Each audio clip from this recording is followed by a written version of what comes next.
Chapter 19. On Beneath the Billionaire's Mask, Smoke and Spotlight.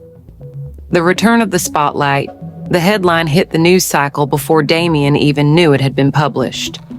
Wolf Innovations project revived by government initiative. He was sitting in his office when Sophia called. "You're trending," she said flatly, her voice somewhere between irritation and awe. Damian turned to his laptop, pulling up the article. It was about Aegis, a cybersecurity protocol he'd designed years ago. One he'd abandoned after walking away from the boardroom wars. Now, without warning, it had resurfaced, picked up by a government defense contractor, and suddenly the press was spinning it as Damian Wolf's grand return. The irony made his jaw tighten. He hadn't returned. He hadn't chosen this, but to the world, perception was reality. Eliana's unease. When Eliana arrived at his loft later that evening, she could feel the tension radiating from him before he spoke a word. His laptop was still open, the headline glaring across the screen. She set down her sketchbook and studied him carefully. "You didn't want this, did you?" Damian shook his head. "No, but they're dragging me back anyway." He leaned back, his eyes shadowed. "The government wants a narrative. Investors want a golden boy, and the press wants a myth they can resurrect." Eliana touched his arm gently. "And what do you want?" He looked at her then, truly looked, as if her question was too simple and too impossible at the same time. "I want a life that isn't dictated by everyone else's story." Eliana's throat tightened. She knew the feeling well, how the world tried to decide who she was before she could paint her own truth. But Damian's struggle was magnified 1,000 times. He wasn't just a man, he was a symbol, and symbols were rarely allowed to live quietly. Whispers of arrival. The next morning, Damian's name was everywhere. News anchors debated whether his return to tech was voluntary or a clever strategy. Commentators speculated on his mysterious sabbatical and the enigmatic woman seen at his side. Eliana's stomach twisted at the photographs, her hand in his at an art exhibit, her laughing on a rooftop. She wasn't used to being under a microscope.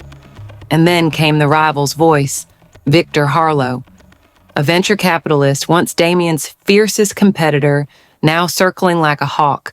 He appeared on a primetime interview, his smile polished, his tone dripping with calculation.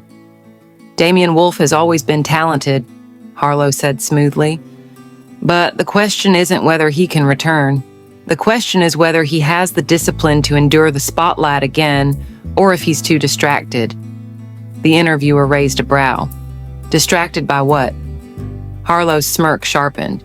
"By whoever he's keeping close these days." Eliana shut the TV off. Her pulse thundered. She knew what this meant. She wasn't just part of Damian's life anymore. She was part of his narrative, and that made her a target. Smoke in the air. That night, Damian found her pacing in the kitchen, her sketches abandoned on the counter. "Talk to me," he said gently. Eliana turned on him, frustration in her eyes. This game they play with you, it's not just yours anymore, Damian. They're dragging me into it too." He crossed the room, his hands firm on her shoulders. "I'll protect you." Her laugh was short, bitter. "That's what you always say. But what if protection isn't enough?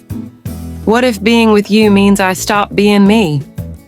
Damian flinched, the words hitting him harder than she realized. "Eliana." "No," she cut in. Softer now. "I love you.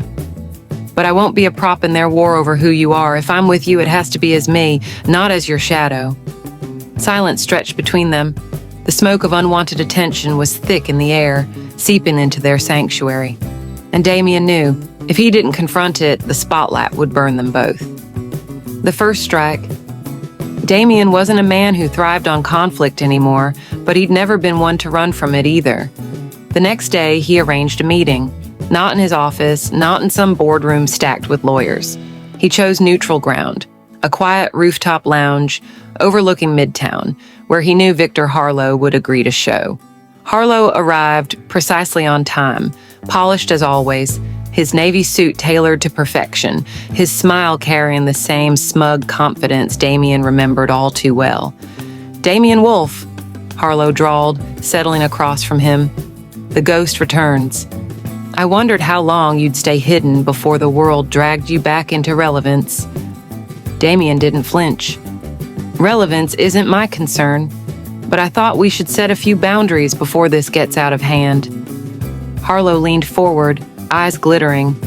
Boundaries? Damian, you left the game. The moment you walked away, you handed the crown to the rest of us. Now you want to return, dragging along your little artist? The press eats that up.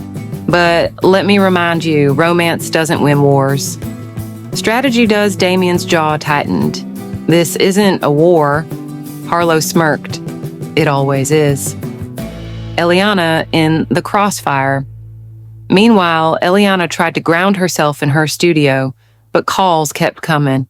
Gallery owners, journalists, even strangers online who suddenly discovered her work after her face began appearing alongside Damian's. At first, she tried to ignore it. Then came the critiques, not of her art, but of her life. She's just his muse. She wouldn't be on the radar without him. Another gold digger clinging to a billionaire. The words stung more than she wanted to admit. Sophia stopped by with takeout one evening and found her scrolling through comments, her hands trembling. Eliana, Sophia said sharply, shutting the laptop, don't give them your eyes. You're an artist, not a headline. Eliana tried to laugh it off, but her voice cracked. What if they're right? What if everything I've built gets swallowed by him, by his world? Sophia squeezed her hand. Then you fight for your name the same way you fight for your art. You don't let anyone write your story for you. Eliana swallowed hard, nodding.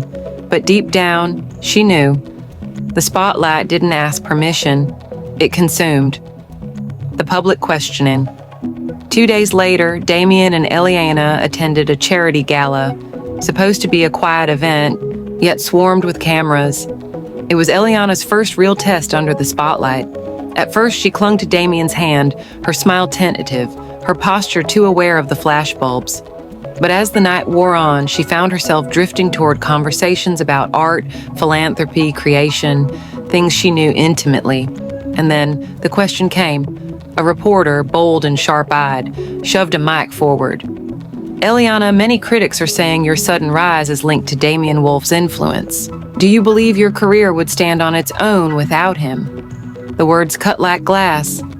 The room seemed to hush, cameras leaning in. Damian stepped forward, protective instinct surging, but Eliana stopped him with a touch. She looked the reporter in the eye and said, steady, I was an artist before Damian. I'll be an artist long after. What we share isn't about influence, it's about recognition. We see each other. That's what matters. The silence broke with a flurry of flashes, and Damian, watching her, felt something shift inside him. Pride, awe, fear, because she wasn't just surviving the spotlight, she was claiming it. Private fallout. Later that night, back at the penthouse, Damian poured himself a drink while Eliana stood at the window, her shoulders tense. You didn't have to do that, he murmured. Yes, she said quietly, I did.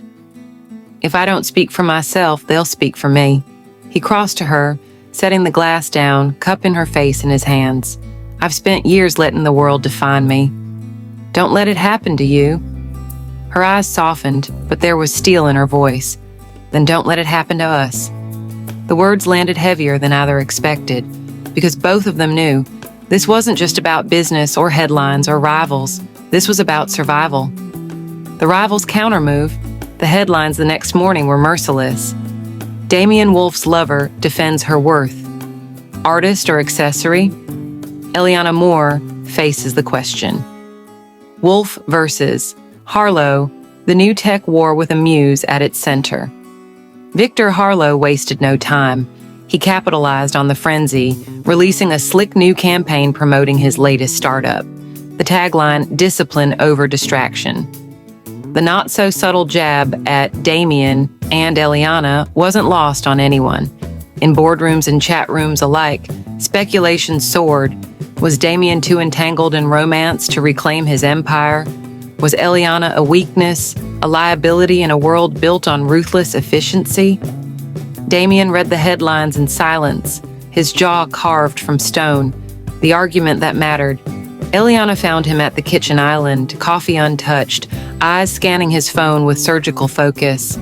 "Say something," she urged. He looked up, weariness shadowing his face. "They're using you to get to me."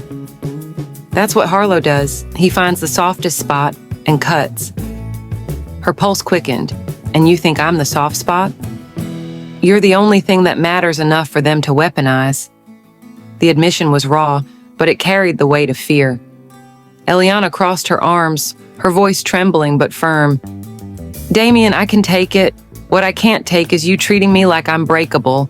If we're going to survive this, you have to trust that I can stand beside you, not behind you." For a long beat, silence filled the room. Then, slowly, Damian reached for her hand. His grip was steady, his gaze intense. "You're right. No more shadows, not for you, not for us, Smoke and Truth." That night, Damian made a choice he'd been avoiding for years. He unlocked the vault again. But this time, he didn't go alone. He led Eliana down the narrow hallway of his penthouse, the hidden door sliding open with a hiss. Inside, the air smelled faintly of metal and dust. Shelves lined with locked drawers, files, fragments of the life he had sealed away. Eliana's breath caught. She had never seen this side of him so bare, so unguarded. Damian pulled out a single folder. Inside was the photograph, the one of him with the mysterious woman. Her name was Claire, his co-founder, his first love, the person who had believed in Project Seraph with him, until it destroyed her.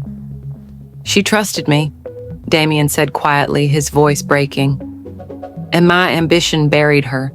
That's why I walked away. That's why I wear the mask. Because if the world saw me for what I really am, a man who builds empires on ashes, they'd be right." Eliana touched the photo gently, then lifted her eyes to him.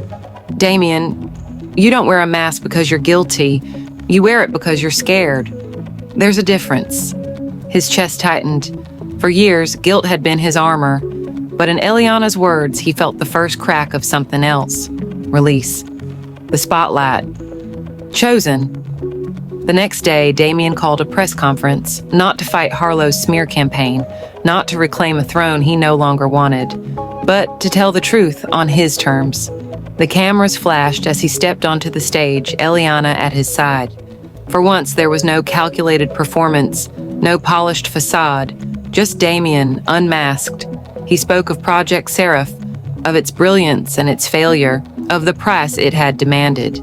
He spoke of stepping away not out of weakness, but out of responsibility. And when a reporter asked about Eliana, his voice was steady. "She isn't my distraction. She's my choice. Every day, in every way, she reminds me there's more to build than companies and codes. She reminds me to build a life." The room buzzed, pens scribbling, cameras flashing. But in that moment, Damian wasn't performing for them. He was speaking for her. Smoke clears. That night, back at the loft, Eliana stood by the window, looking out at the glittering city. Damian came up behind her, wrapping his arms around her waist. For the first time in weeks, his voice was lighter. "They'll keep coming, you know," he murmured. "The press, the rivals, the storms." Eliana leaned back into him, her smile soft but sure. "Then let them. We've already survived the fire. What's smoke compared to that?" He kissed her hair, and for the first time, the spotlight didn't feel like a trap. It felt like a choice. Together, they stood in the glow of a city that demanded everything, ready to give it only what they chose. Stay with us for more chapters on this story. Hit the like button, subscribe, and share. Thanks for watching.